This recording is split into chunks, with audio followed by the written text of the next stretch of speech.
I was an engineer and in 2008 lost my job due to the economic collapse. Jobs were scarce. I didn't know where to turn to get help updating my resume. Online services and coaches charge hundreds, even thousands of dollars. I took matters into my own hands and learned how to craft interview-winning resumes. Shortly later, I landed a job with a Fortune 500 company. I have helped many achieve similar success.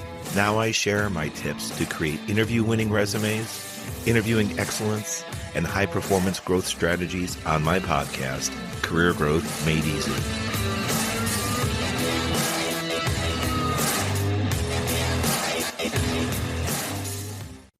Hey there, and welcome back to the Career Growth Made Easy podcast.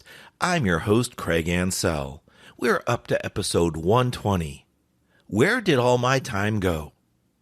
If you've listened to the show for some time, you know I talk about our fast-paced job world. But you also know I tell you today we're asked to do more with less. That usually means less money, less time, and of course less resources. In the end, it simply means get things done faster. Today's show touches on helping you recover some of the time in your day.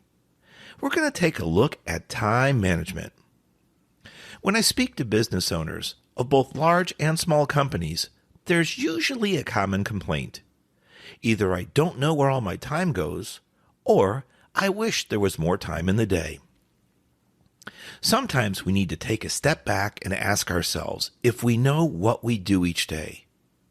Now, I mean truly, that might sound like a funny statement or a funny question to ask ourselves, but just pause for a moment.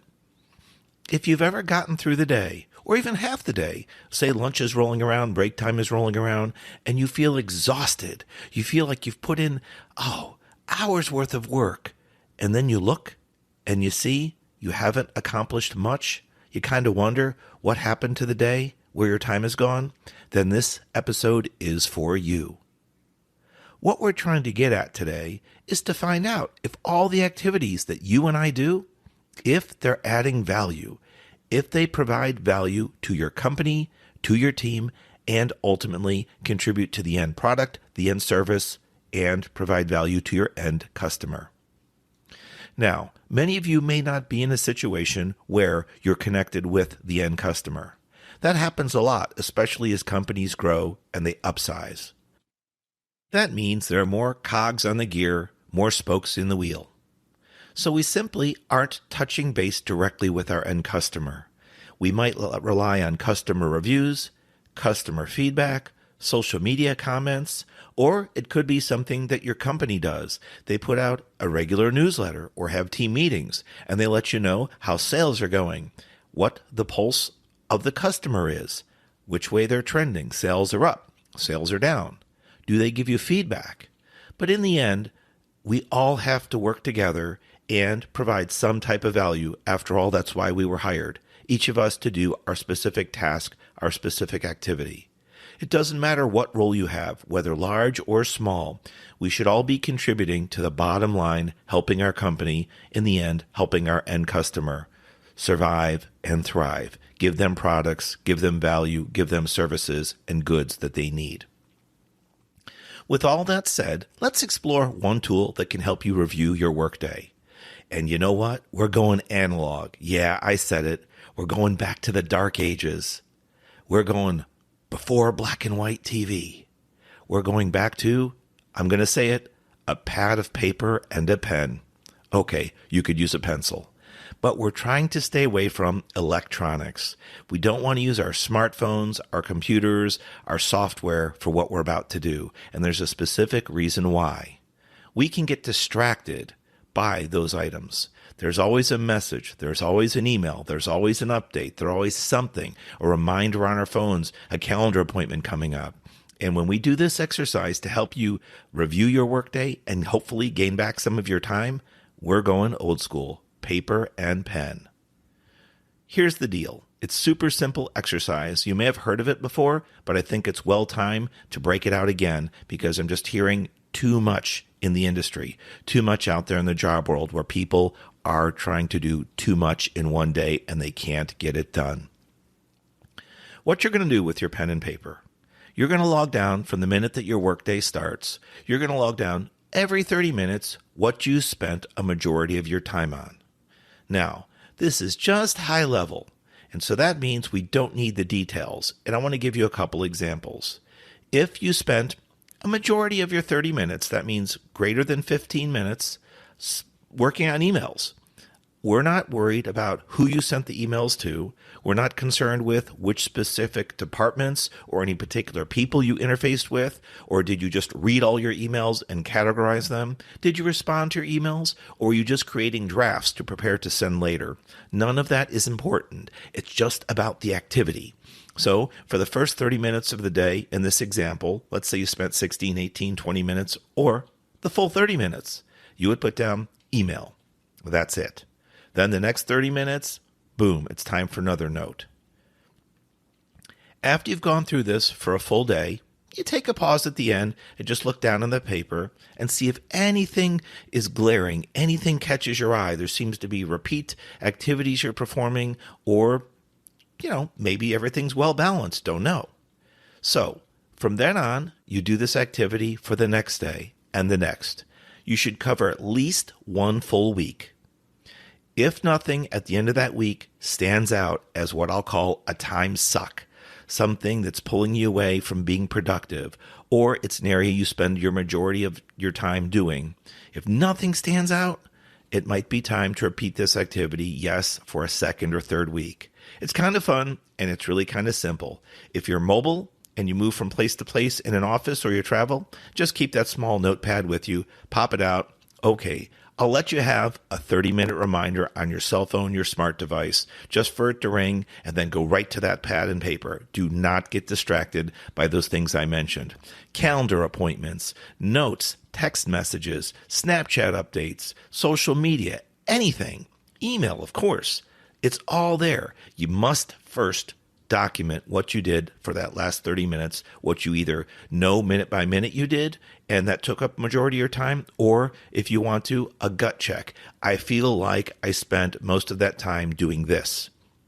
It could be speaking on a phone, could be performing customer service. Maybe you were calling to get clarification on a matter. What was that about? All right? Just cover it at a high level. If after that second and or third week, you still don't see something, there's another way this can be done. You might have to focus on a specific week of the month, such as end of month closing, where you're generating reports, financials, things of that nature. Or it could be the beginning of the month where certain activities happen, where you're opening up new reporting systems or opening up accounts for the new month. Whatever it is you do, you may want to check that specific week of the month if that gives you most of the trouble. How would you know which week to check, Craig? Well, it's all about how you feel. Do you feel you're productive all month long, or is there a particular day or week of the month that usually causes you a lot of stress, a lot of headaches? You seem to be working extra hours, or you actually are working extra hours. Don't bother to wait for me for dinner. I won't be home till late, or I'll grab something late after finishing up at the office. If you can tie yourself to some of those statements, those could be indicators that you're having something suck your time away at work. Now, if your main job is writing reports or reviewing reports, that's fine. So for a majority of your day, if it says report, I get it. What we'll need to do then is break down to a second layer on that. Ask yourself the following questions. How often do you go back to your employees, team members, or the sources that either wrote or generated the report content and ask them for clarifications?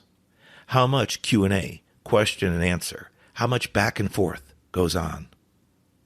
How many edits are needed until you or whoever you're going to be forwarding that report to understand what's in those reports? It's not just the fact that you're doing those reports, which may be part of your job, and that's fine, but it's the subtasks within that. If those reporting methods take up most of your day, fine, might be your job, no problem. But how much time is wasted? How much time is spent going back for clarification? If you find that there are situations like that, then that would be something cause for concern.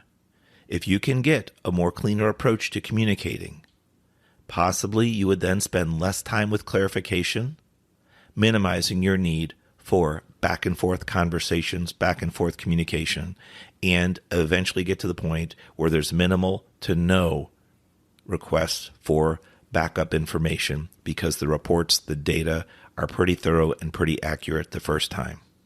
This is not going to be what is called a step change, something that happens immediately. It's going to be something that's gradual and takes time.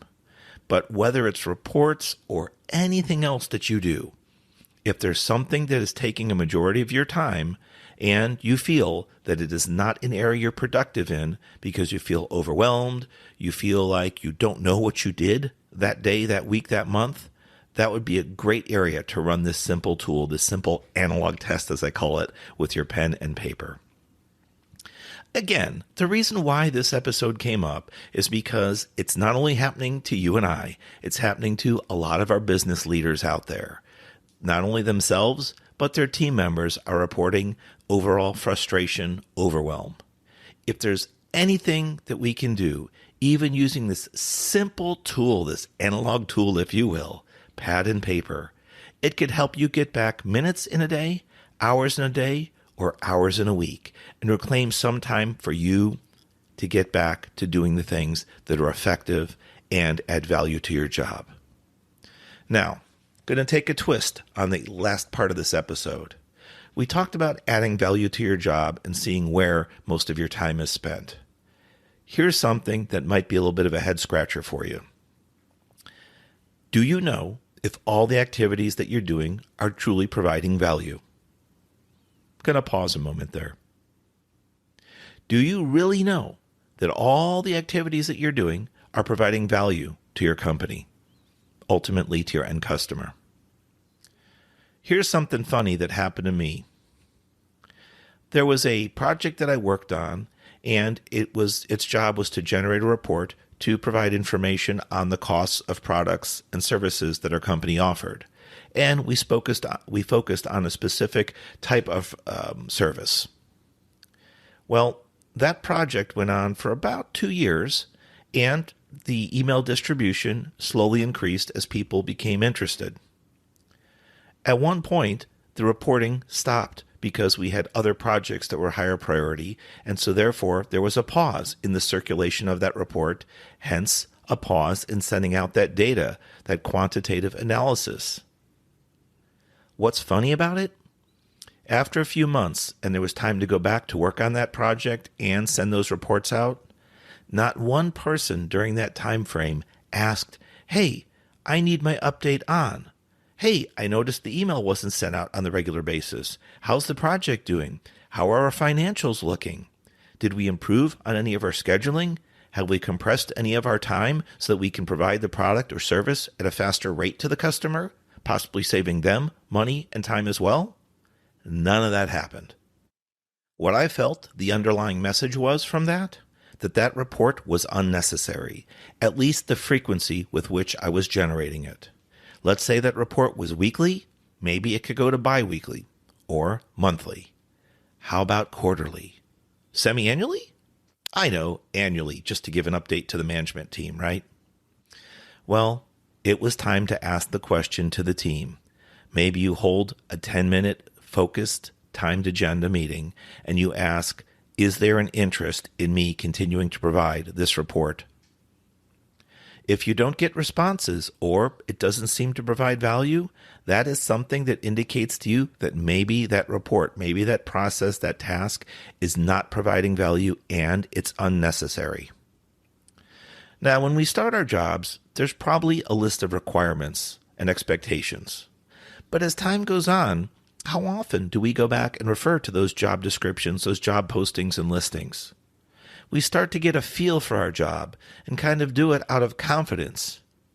I know what's due. I know what's needed. At the end of the week, my manager wants a summary of my work progress. At the beginning of the week, I need to lay out which customers I'm going to speak to, which customers I'm going to talk to about XYZ. If I have any travel next week, it has to be logged ahead of time so that I know where I'm going and I have permission to travel. Whatever the case is, you don't go back to your rules, your regulations as frequently as you did when you were a new employee. So then the question becomes, what kind of products, services, or effort do you put into your day-to-day activities at work? Does any of that generate output, such as emails, reports, statistics, data, quantitative analysis? If so, who are you sending that information to? What groups? What systems are you uploading it into? Once it's uploaded into those systems, and once those people receive it, do they do anything with it? Do they even read your email or read your report? Or is it more of a checkbox thing?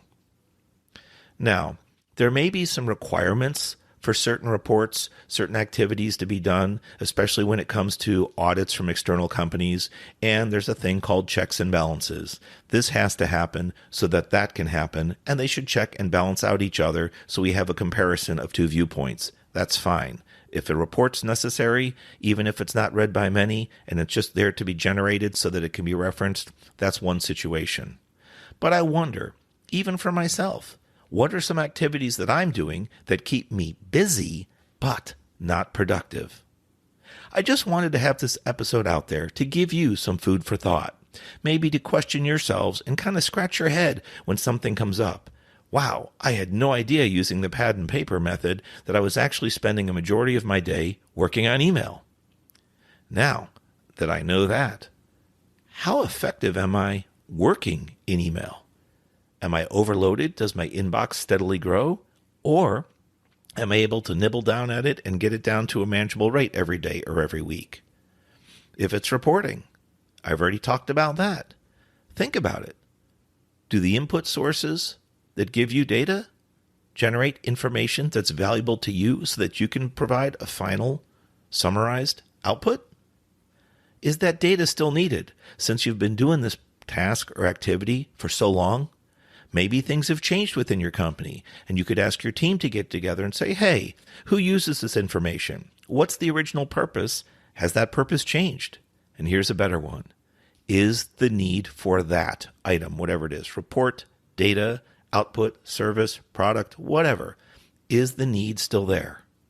The response might be a long, drawn-out silence. It could be some very unique facial expressions. But you know what? Do it in a questioning, positive attitude with the right focus, the right behavioral aspects. I don't want to do this report anymore because no one reads it. That's not going to work. That's just going to put a bullseye on you. You're going to be the focus of the conversation. You could say, hey, team, I was wondering with regards to the monthly report on XYZ, financials, projects, tasks, sales, whatever it is, throughput, manufacturing. Who are the people that read this report? What information is needed in the report? Can anything be removed from it to streamline it? And furthermore, how can we make it better? Can it be better organized so it's using less paper, less time, less resources? And is there a way for us to get it to a point where it can be summarized down to a single sheet of paper? You'll still have the backup data in the report, but maybe a cover would be enough. Just a cover page saying, here's our statistics, boom, right in front of you. A quick read section, a quantitative section, getting the metrics down. Just some food for thought as we start to get towards the end of 2022, and I am here to try and help you get some of your time back going old school with our analog tools, as I say. I hope you have enjoyed today's show. This has been Career Growth Made Easy, episode 120, Where Did All My Time Go? I've mentioned this before, and I humbly ask of you to take one critical action. Please share this show if you feel it's helped you in any way. Please share it with a new person, a family member, a friend, a coworker, colleague, or someone you meet, a stranger, an acquaintance, and you get to talking about career growth and how one of these shows may have helped you. We're looking to grow, and we're happy to provide this free podcast out there with productive, useful tools and ideas. Please share our information and episodes with others. Career Growth Made Easy. We're on all the major players. We're always welcome and open to your feedback as well for future topics, maybe recommending a guest to be on, Or if you know someone that has a podcast or a YouTube show, and maybe Craig, maybe I would be a great guest to have on. All right? Thanks a lot for listening. I truly appreciate you and every moment you spend with us. I am Craig Ansell, your host of the Career Growth Made Easy podcast. This was episode 120. Where did all my time go?